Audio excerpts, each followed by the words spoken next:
Today we're going to go in and look at a 3D shape.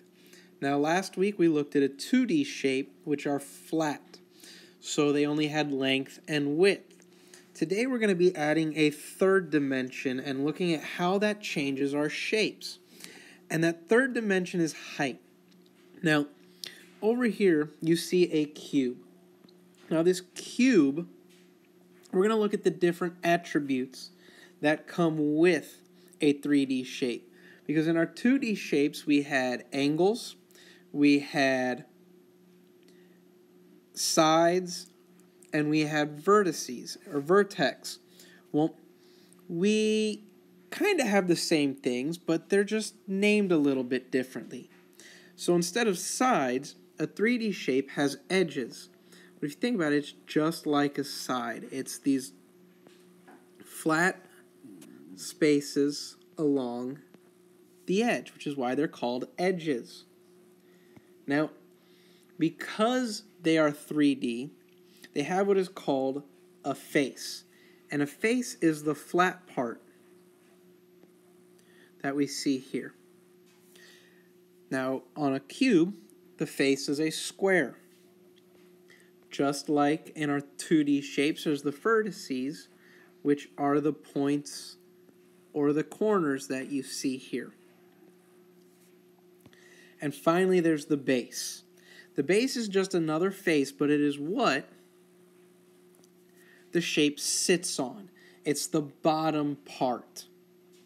So we're going to take a look at the different 3D shapes we have and what we see here. So the first one is our cube. Now our cube, if we're talking about edges, are all these flat parts. And if we counted them up, there are 1, 2, 3, 4, 5, 6, 7, 8, 9, 10, 12 edges. If we counted up the vertices, or the faces, there's 1, 2, 3, 6 faces.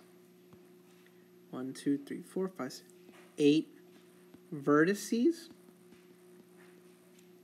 And the base of this is a square, because that is what it is sitting on. So a cube is made up of all squares.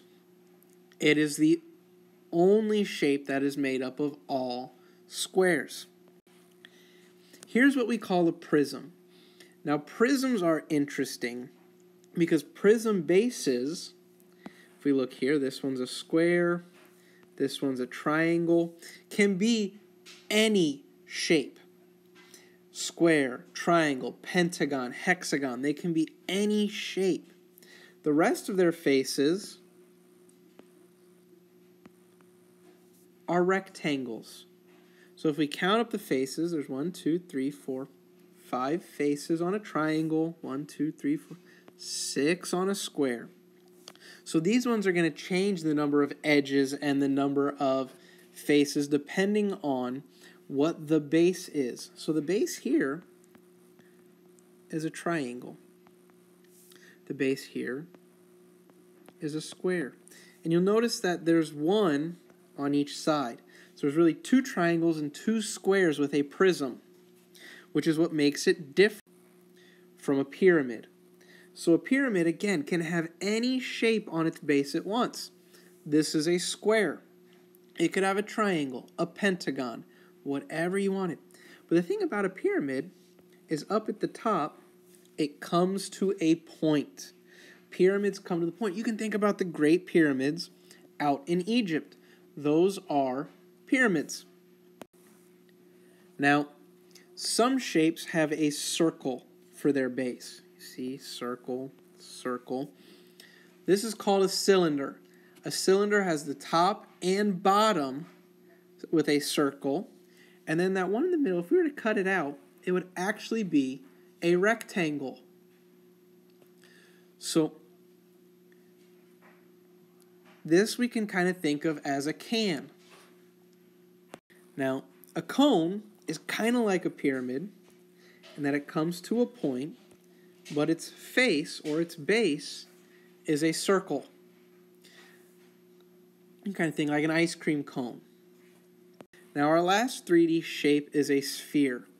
it really has no face, it has no edges, it has no vertices. It's like a ball. A sphere is kind of like a circle, though. It is not technically a shape because it doesn't have any faces or sides or vertices. So these are our 3D shapes. We're going to continue to work with them, counting faces, edges, corners, and we're going to do some work with that today.